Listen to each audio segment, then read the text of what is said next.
بسم الله الرحمن الرحيم الحمد لله والصلاة والسلام على رسول الله أما بعد Assalamu alaykum va rahmatullohi va barakatuhu. Hurmatli ustozlar va qarindoshlar. Bugungi axloq darsimiz, ya'ni so'kalguchi axloqlarning qatoridan bo'lgan takabburlik to'g'risidagi ikkinchi bo'lim. Ilgirki ummatlarmi takabburlik degan sifat bilan sifatlanganlikdan azoblangan. Ya'ni o'zining payg'ambarlarga haddidan oshgan, haqni qabul qilmagan, ojizlarni bo'zak etgan, o'zini cho'ng tutgan zaminda. Shu sababdan ilgirki ummatlarning ko'p qismi ularda shu takabburlikdan iborat, cho'ngchillikdan iborat sifat bo'lganlikdan ular Allohning azobiga duchor bo'lgan. Allah subhanahu wa ta'ala Nuh alayhissalomning qavmininki ahvolini bayon qilib shunday aytadi: "Vastaghshaw thiyabahum wa asarru wastakbaru istikbara." Ya'ni Nuh alayhissalom o'zining qavmini 950 yil Allohning diniga da'vat qilgan. Ammo bular takabburlik qilib, gadankesh qilib, Nuh alayhissalomning da'vatini anglamay, hatto Nuh alayhissalomga qilsa, kiyimlari bilan boshlarini o'rib olgan, barmoqlarini quloqlarining to'shkagiga tiqib olgan, hatto o'lib ketar vaqtda bolalarga vasiyat qilib, "Mayada Nuh degan bir odam bor, buning so'zini anglamanglar" deb vasiyat qilib qo'yib o'lib ketgan takabburlikdan. Allah aytadi, ular kiyimlarga o'rnab olgan va o'zininki gadankeşlikka kufrni davomlashtirgan, haqqa bo'ysunishdan takabburlik qilgan. Allah subhanahu wa ta'ala Fir'aun va uning qavmining ahvolini bayon qilib aytadi: "Vastakbara huwa va junuduhu fil ardi bighayril haqqi wa zannu annahum ilayna la yurja'un." Fir'aun va Fir'aunning qo'shini zaminda haqsiz takabburlik qildi, cho'ngchilik qildi. Bular qiyomatda Allohning dargohiga qaytmaydi, o'zlarini yana Allohning dargohiga qaytmaydi deb o'ylab qoldi. Allah subhanahu wa ta'ala Hud alayhissalomning qavmidan xabar berib aytadi: "Fa'amma 'adun fastakbaru fil ardi bighayri haqqi wa qalu man ashaddu minna quwwa awalam yaraw anna Alloha allazi khalaqahum huwa ashaddu minhum quwwatan wa kanu bi ayatina yajhadun."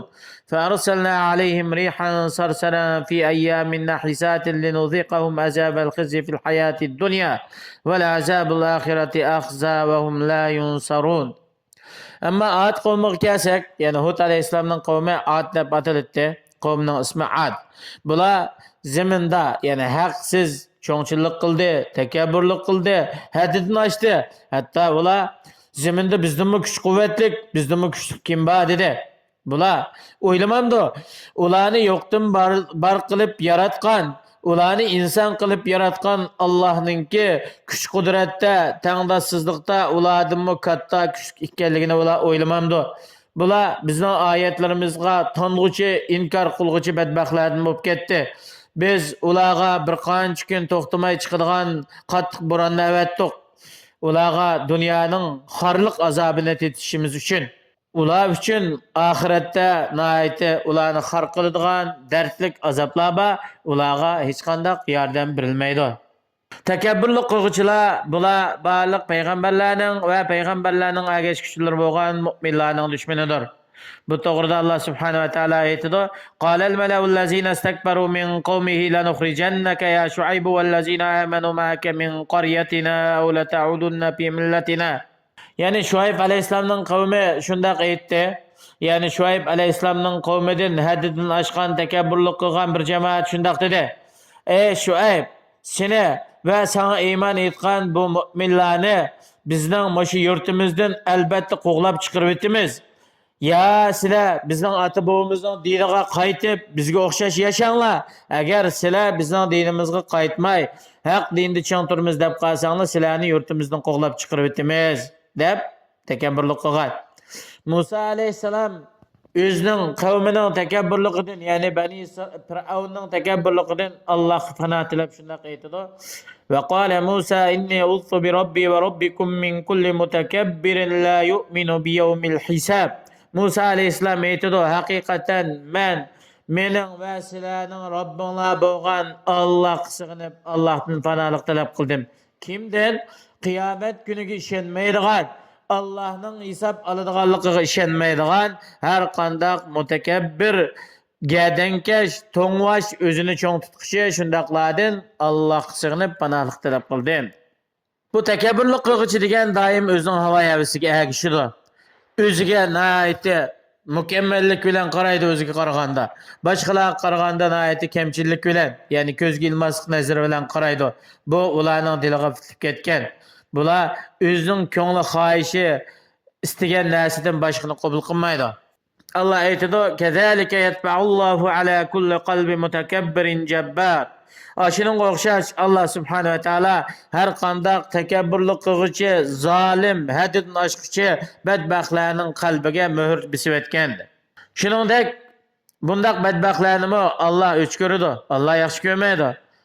Innalloha la yuhibbu kulla xawwanin fakhur. Haqiqatan Allah subhanahu va taolo innalloha la yuhibbu kulla muxtalin fakhur. Yani haqiqatan Allah subhanahu va taolo özünün aydı çoğun tutkuçu, özünün faxrlanguchi, mutakabbirlik qilguchi bundaqlarni yaxshi ko'rmaydi. Takabburlik, cho'ngchillik, kibr degan sifat bilan sifatlangan kishilar bu e'tiborga ilish, va'z nasihat qabul qilish, oyat, hadislardan bir to'g'ri tushuncha ilishdan bular bosh tortadi. Bular buni qabul qilmaydi. Va uningdan bularmi burib o'tilgan. Ular buningga yani muvaffaq qilinmaydi. Shunga Allah subhanahu va taolo Qur'oni Karimda aytadi: "Haqsiz zaminda takabburlik qilguchi, ya'ni mening oyatlarimdan takabburlik qilib zaminda haqsizlik bilan gadankesh qilguchilarni men boshqa tarafga burib o'taman." Haqqi bo'ysunmay, haqiqatni ko'zga ilmay takabburlik qilguchilar botilga bo'ysunishdan iborat sinoqqa duch keladi. Ularga dunyoda azob naqd qilinadi. Payg'ambar alayhissalomningki davrida bir odamning qo'li tutmas bo'lib qolgan takabburlikning sababidan. Salamat ibn Akbar radhiyallohu anhu deydi, bir odam payg'ambar alayhissalomning yonida chap qo'li bilan, ya'ni so'l qo'li bilan bir narsa yavatadi. Payg'ambarimiz sallallohu alayhi vasallam bu odamga o'ng qo'lingiz bilan yeng dedi. Bu odam dedi, qodir bo'lmayman yoki bunday ishga o'ng qo'lim deyish qodir bo'lmayman. Degandan keyin payg'ambar alayhissalom dedi, qodir bo'lmaysiz. Buni faqat takabburlik, cho'ngchillik bundan cheklab qo'ydi dedi. Dedi ravi, bu odam shundan keyin o'ng qo'lini og'ziga ko'tarib boqmadi. Ya'ni ko'tarolmaydigan shunda o'ng qo'li palach bo'lib qoldi dedi. Takabburlik qilguchi badbaxtlarni yer yutib ketgan. Allah subhanahu va taolo deydi, shu vaqtida bir odam nayti isil kiyim-kechaklar bilan o'zining kiygan kiyim-kechaklari, ustuvashlardan shunda faxrlanib ketyotadi. Çaşları taralgan, atirlar sipilgan, isil moda kiyimlar bilan tuyuqsiz Allah subhanahu va taolo uni yerga yutirib etdi. Bu odam qiyomatgacha zaminda shu ovoz chiqarib yerning qahriga kirib mangdi. Buxoriy Muslim birlikda kelgan hadis. Oxiratda takabburninki dunyodagi maqsadining qarshisi bo'yicha muomala qilinadi. Har qanday bir odam dunyoda o'zini insonlardan ustun tutar ekan, qiyomat kuni insonlar u odamning beshiga dasaydi qadamlari bilan, ya'ni kishilarning tafallarining ostida bo'ladi. Payg'ambarimiz sallallohu alayhi vasallam shunday aytadi: Allah subhanahu va taolo bir bo'lik kishilarni eng ushoq zarra miqdori bo'lgan oq chumillarning shaklida qo'zg'aydi qabrisidan. İnsanlar qadamlari bilan ularning boshlariga dasaydi. Deyiladi. Bu kichik oq chumilning shaklidagi bular kimlar degan vaqtida bular dunyoda takabburlik qilgan, haddan oshgan kishilar. Bazzar rivoyat qilgan hadis. Navadirul Usul degan kitob shunday bayon qiladi. Har qanday odamning takabburligi chekidan oshir ekan, bu odamningki oxiratdagi qomati naytibak tuvan pakalab ketadi. Mushuning asosan har qanday inson Allah uchun nayti kamtar bo'lar ekan, o'zini tuvan tutar ekan, bu odamningki qiyomatdagi qomati hamma kishilardan ustun bo'ladi. Har qanday odamningki qalbida kibrdan azroq bir narsa bo'lib qoladi ekan, bu odamga jannatga kirish harom qilingan. Payg'ambarimiz sallallohu alayhi vasallam aytadi, qalbida zarra miqdori takabbur, kibr bor odam jannatga kirolmaydi. Muslim rivoyat qilgan hadis. Shundaqla do'zax ularning qaror joyi. Alaysa fi jahannama masfal lil mutakabbirin. Yani cehennem haddidan oshquchi takabburlarning boradigan joyi emasmi? Albatta shunda. Payg'ambar akram sallallohu alayhi vasallam aytadi: "Men sizlarga do'zax ahlidan xabar beraymi? Har qanday o'zini ustun tutquchi, qo'pol, takabbur bular do'zax ahli." Muttafaqun alayh. Yana Peygamberimiz sallallohu alayhi ve sellem aytadi, do'zax bilan jannat hujjatlashib, yana davlilashib qoldi, bir-biri bilan munozirlashib. Do'zax aytdi, "Menga zalim, takabbur, haddidan oshganlar kirdi" debdi. Jannat aytdi, "Menga ojizlar, miskinlar, bechoralar, kamtarlar kirdi."